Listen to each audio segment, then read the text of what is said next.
Asuje mbifuriza igitondo cyiza no kugira ibihe byiza nshuti bakunzi ba Mia Boss TV.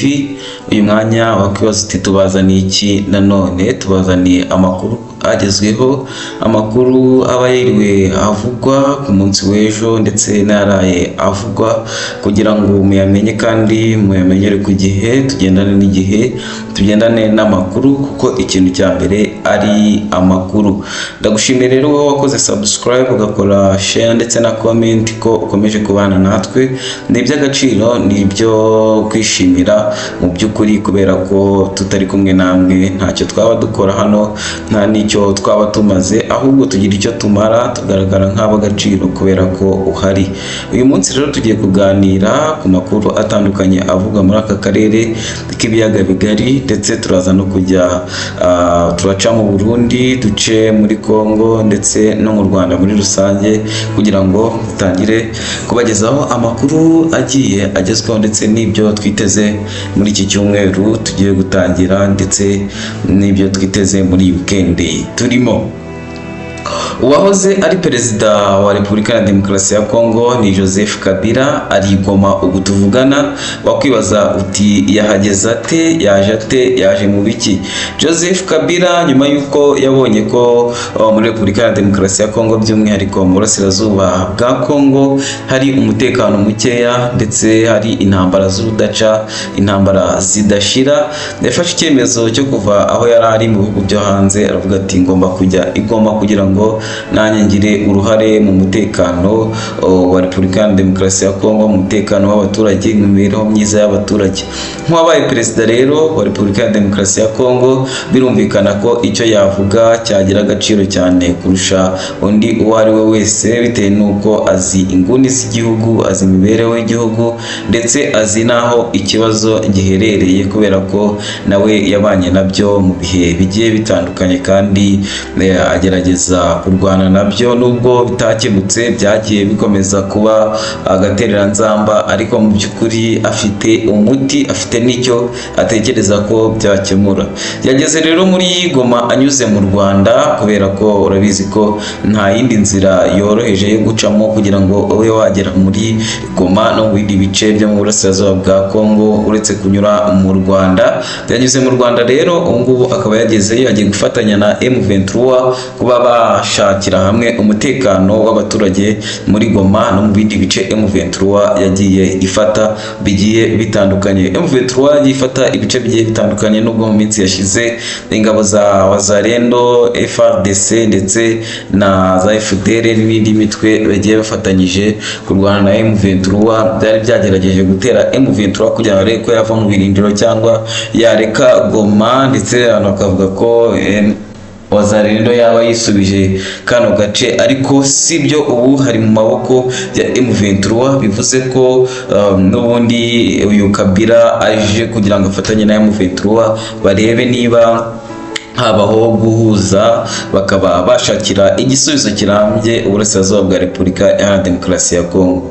Wakwibaza uti kuva Kabila aje nk'uwayoboye Repubulika ya Demokarasi ya Congo, ese ni balkanization abagiye kuba hacibwamo ibice Repubulika ya Demokarasi ya Congo, intara zimwe na zimwe zikigenga, cyane ko twagiye tubona intara zigiye zitandukanye zigenda zivuga ko zishaka kwigenga.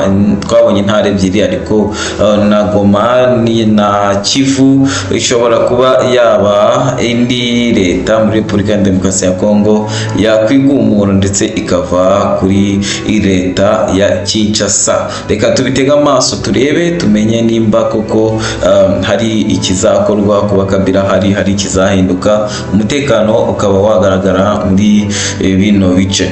Indi nkuru twababwira nuko nyakubahwa Perezida Paul Kagame na Abdel Fattah al-Sisi wa Misiri baganiriye ku mibanire n'umutekano w'ibihugu byombi, ndetse bakaganira ku mutekano w'uburasirazuba bwa Afurika, no kuva muri bihugu byo mu karere k'ibiyaga bigari byiganjemo umutekano muke, by'umwihariko muri Repubulika ya Demokarasi ya Congo. Ndetse bavugana ko ibiganiro byahuje ni ibihugu byo mu karere k'ibiyaga bigari ndetse na SADC baganira imyanzuro yagiye ifatwa yakubahirizwa ndetse bakagenderwaho kugira ngo amasezerano yagiye akorwa babashe kuba yagenderwaho kugira ngo barebe ko babona igisubizo kirambye mu bijyanye n'umutekano mu by'ukuri.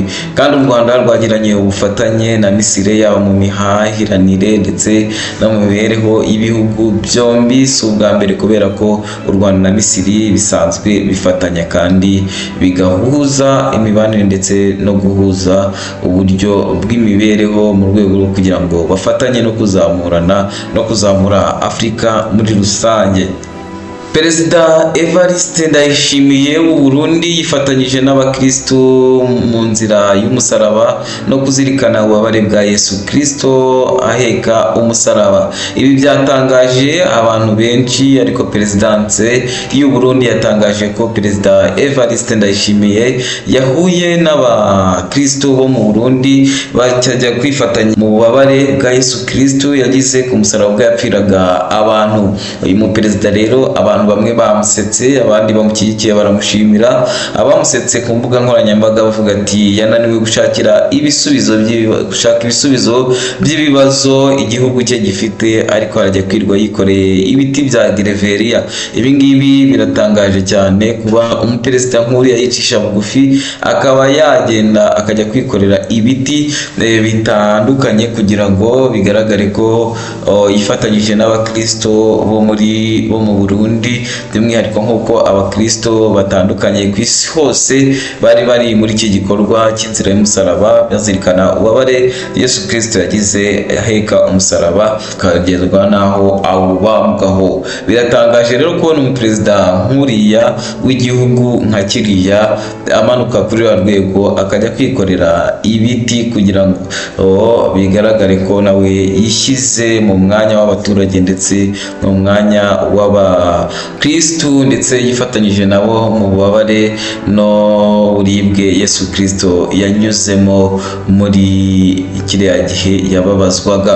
Indi nkuru tutagenda tutababwiye ni inkuru yo muri Leta Zunze Ubumwe za Amerika guhera ku itariki 20 z'ukwezi kwa mbere 2025 kugeza ku itariki 17 z'ukwa kane 2025, Perezida Donald Trump yambuye viza abanyeshuri barenga 1489 abaka viza. Ni abanyeshuri bo mu makaminuza atandukanye abashinja kugira amakosa agiye atandukanye, nk'amakosa yo gutwara, ndavuga ngo ni amakosa yoroheje yo gutwara ibinyabiziga nabi, kubangama mu buryo bugiye butandukanye, ndetse n'abandi bazize amakosa akomeye nk'ayo kwivanga mu bikorwa bigiye bitandukanye bya politike. Ugasanga hari aho banenga Leta Zunze Ubumwe za Amerika cyangwa se n'ibindi bihugu Leta Zunze Ubumwe za Amerika zigenda zifasha mu bitero bigiye bitandukanye. Icyo gihe rero Donald Trump